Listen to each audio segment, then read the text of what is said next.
vários pensadores sugeriram que a matéria seria constituída por átomos, assim como havia pensado Demócrito e Leucipo. Mas, até a primeira metade do século XIX, esses modelos ainda não eram aceitos pela comunidade científica. Em 1808, o cientista inglês John Dalton publicou um livro apresentando sua teoria sobre a constituição atômica da matéria. O seu trabalho foi amplamente debatido pela comunidade científica e, apesar de ter sido criticado pelos físicos famosos da época, a partir da segunda metade do século XIX, os químicos começaram a se convencer, pelas inúmeras evidências de que tal modelo era bastante plausível. O modelo de Dalton baseava-se nas seguintes hipóteses. Tudo o que existe na natureza é composto por pequeninas partículas denominadas átomos. Os átomos são indivisíveis e indestrutíveis, como bolas de bilhar. Existe um número pequeno de elementos químicos diferentes na natureza. Reunindo átomos iguais ou diferentes, nas variadas proporções, podemos formar todas as matérias do universo conhecido. Para Dalton, o átomo era um sistema contínuo. Apesar de um modelo simples, Dalton deu um grande passo na elaboração de um modelo atômico, pois foi o que instigou na busca por algumas respostas e proporções de futuros modelos. Modelo atômico de Thomson. O primeiro modelo detalhado do átomo, proposto por Thomson em 1898, baseava-se na ideia de que o átomo era uma esfera de eletricidade positiva, onde estavam submersas partículas negativas denominadas elétrons. Foi Thomson que lançou a ideia de que o átomo era um sistema descontínuo, portanto, divisível. Mas sua descrição não era satisfatória porque não permitia explicar as propriedades químicas do átomo. Na verdade, Lord Thomson estava mesmo desenvolvido na descoberta do elétron, onde deu sua maior contribuição. Por se tratar de uma pessoa de alta influência na época, Thomson tratou de propor alguma explicação para o átomo.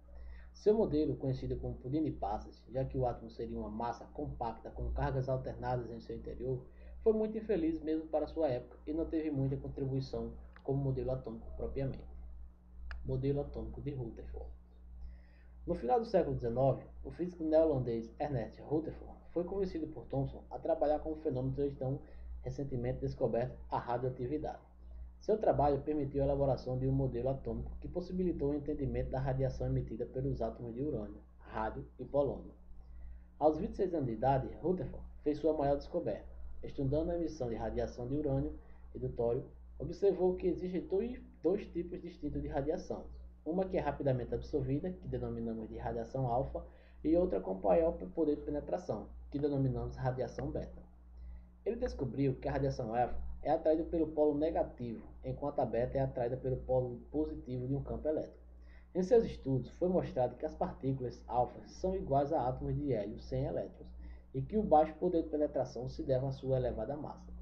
Rutherford descobriu também que a radiação beta é constituída por partículas negativas que possuem massa igual à dos elétrons e um poder de penetração maior do que a radiação alfa.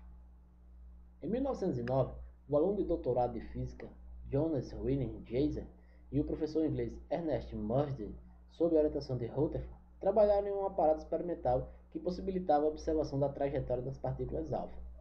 Diversos experimentos foram desenvolvidos por Geiser, Mudge e Rutherford. Utilizando esse experimento, e os resultados foram espantosos. O experimento de Rutherford. Um dos experimentos conduzidos pela equipe de Rutherford revolucionou o modo como os físicos da época passaram a imaginar o átomo.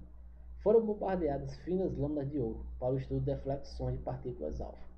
De acordo com o modelo de Thomson, esses desvios seriam improváveis, pois sendo partículas alfa muito mais leves do que os átomos da lâmina de ouro, os elétrons teriam tanta dificuldade para desviar suas trajetórias quanto bolas de gude para desviar balas de gonhão. Para perceber possíveis desvios, utilizou-se uma placa de material fosforescente sulfeto de zinco, que emite luz quando colidia pela radiação alfa. Dessa maneira, ao colocar uma lâmina fina de ouro entre a chapa fosforescente e o material radioativo, a luminosidade da chapa deveria cessar, pois a lâmina de ouro bloquearia a passagem de radiação. Para a surpresa de Rutherford, uma grande luminosidade continuou aparecendo do outro lado da lâmina de ouro, indicando que a radiação alfa havia atravessado sem a menor dificuldade. Além disso, ele observou o surgimento de uma pequena luminosidade em outras partes da chapa.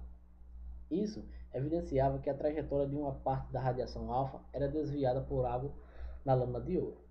Com base nas suas observações, foi possível notar que existiriam espaços vazios entre os átomos por onde estavam passando a radiação. Um novo modelo. Através de vários testes, Rutherford e sua equipe conseguiram estabelecer um novo modelo de átomo, que ocuparia um volume esférico e que possuía um núcleo. Estabeleceu que o núcleo contém a maior parte da massa do átomo e possui carga positiva, responsável pelos poucos desvios da radiação alfa. A região externa ao núcleo estava ocupada pelos elétrons numa região denominada eletrosférica, ou coroa eletrônica. Os elétrons estariam em movimento em torno do núcleo, na eletrosfera. Modelo atômico de Bohr. Em 1913, Niels Bohr afirmou que os fenômenos atômicos não poderiam ser explicados pelas leis da física clássica. Bohr, dinamarquês, contribuiu para o aperfeiçoamento do modelo atômico de Rutherford. Baseado na teoria quântica, Bohr explicou o comportamento dos elétrons dos átomos. Para Bohr, os elétrons giram em torno do núcleo de forma circular e com diferentes níveis de energia. Seus postulados são: o átomo possui um núcleo positivo, que está rodeado por cargas negativas. A eletrosfera está dividida em camadas ou níveis eletrônicos, e os elétrons estão nessas camadas, presentes energia constante. Em sua camada de origem, a energia é constante, mas o elétron pode saltar para uma camada mais externa, sendo que, para tal, é necessário que ele ganhe energia externa. Um elétron que saltou para uma camada de maior energia fica instável e tende a voltar à sua camada de origem. Nesta volta, ele devolve a mesma quantidade de energia que havia ganho para o salto e emite um fóton de luz. A energia recebida corresponde a um quanto.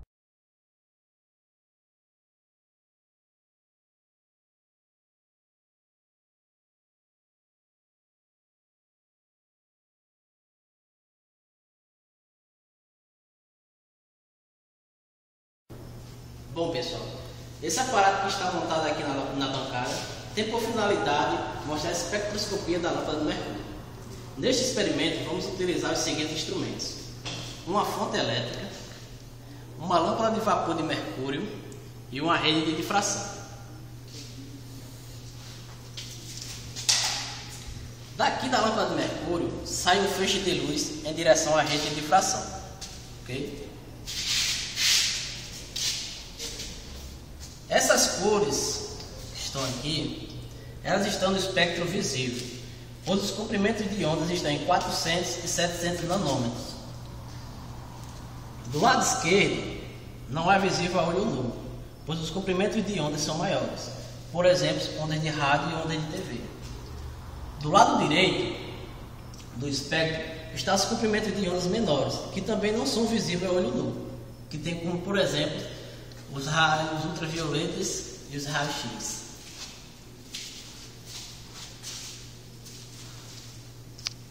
Fazendo a relação agora com a evolução dos modelos atômicos e o experimento com a lâmpada de mercúrio, temos que o modelo atômico de Bohr é caracterizado pela existência de um núcleo localizado no centro do átomo, e ao redor desse núcleo uma eletrosfera dividida em níveis de energia onde estão localizados os elétrons.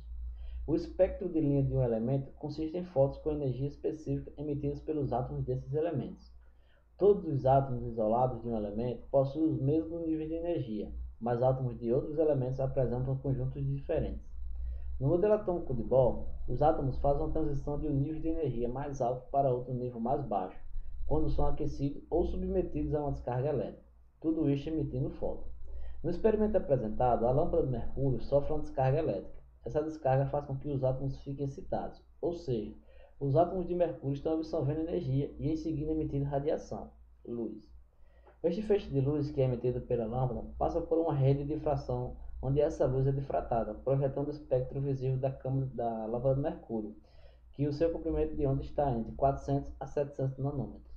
O espectro que vemos projetado no quadro demonstra uma característica do modelo atômico de Bohr, as linhas espectrais, que são os níveis atômicos de energia de mercúrio. Se tivéssemos usado outro elemento, como por exemplo o neônio, veríamos outro espectro, pois como foi dito anteriormente, cada átomo tem o seu espectro.